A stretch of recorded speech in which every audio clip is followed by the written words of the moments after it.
Welcome to the bright side of the moon, a journey of magic and wonder, and most of all, beauty.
Chapter 5.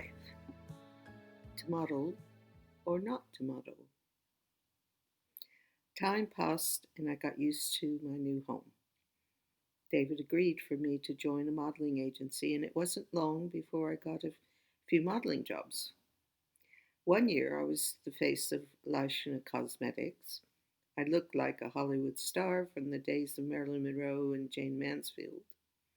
It seemed I was being typecast as either Hollywood glamour star or the innocent girl next door.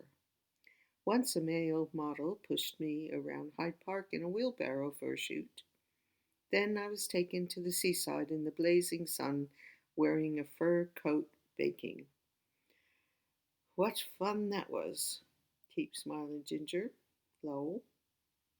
One day, of the Leishna shoot, my journey home on the train was interesting with all that makeup and false eyelashes.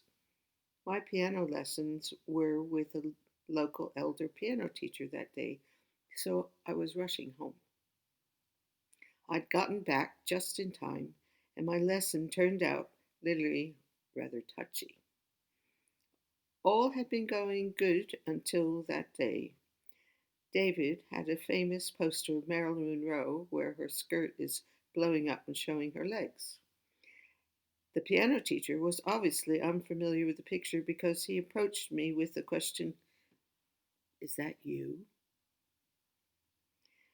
During the lesson, he stood behind me and tried to make advances as he reached over to turn the music score. I was shocked as his hand touched my breast. I turned around glaring, and he never came back. I always found it difficult when men projected their desire upon me. It was as though they entered into my being and took something with them without my permission. Storm Thorgerson, he asked me to be on the cover of an Al Stewart album, Modern Times. I knew Storm well since he did the Floyd album covers and was an early Cambridge friend of David's. The photo shoot was in the garden of an English manor house early in the morning. Al Stewart was sitting in a Cord automobile owned by Jimmy Page from Led Zeppelin.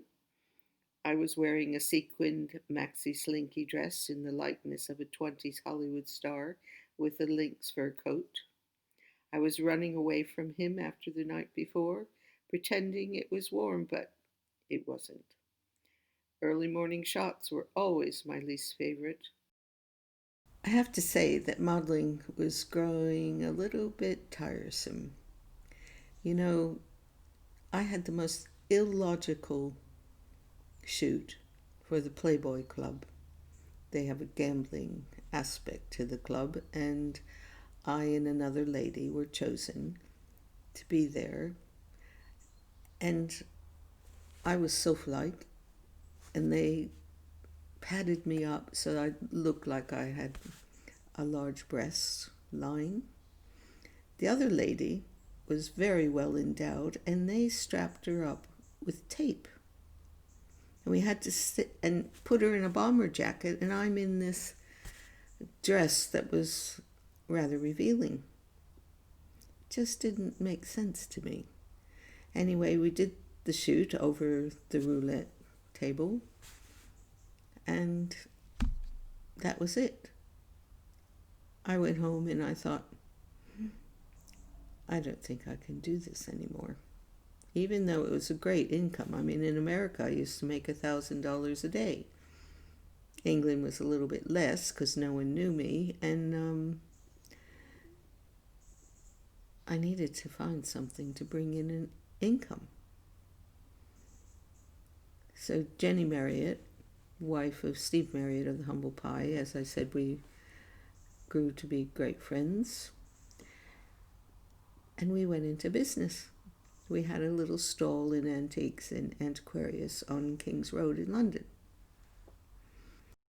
So David got me a little car, and I could go to different markets looking for little antiques. It was a really precious time, and sometimes you'd see me going down the motorway 4 a.m. to get to Bermondsey, and every stall had little lanterns, and you could smell the coffee and tea brewing in the stalls, and that was really special. I learned a lot about their culture that way. I have to say there was a moment, an American in England moment, that David and Warwick certainly laughed about when I got home. I went to this one stall and they had these white pots with a handle. And I thought, wow, they'd be really nice to cook a casserole or something in. So I went up to them and I asked these very classical English EastEnders, how much are they? Can I cook in them? And one guy looked at the other guy, hey, this lady wants to cook in these pots. What do you think? Will they crack? And they laughed, and I said, why are you laughing? And he says, well, miss, they're chamber pots. The Victorians used to use them to go to the loo in the night in their bedrooms. Oh, there you go, an American in England. Yeah, quite some stories. And I was, only 23 at the time, so wait till you get to me now. There's quite an adventure, and I look forward to sharing it with you. Thank you. Bye.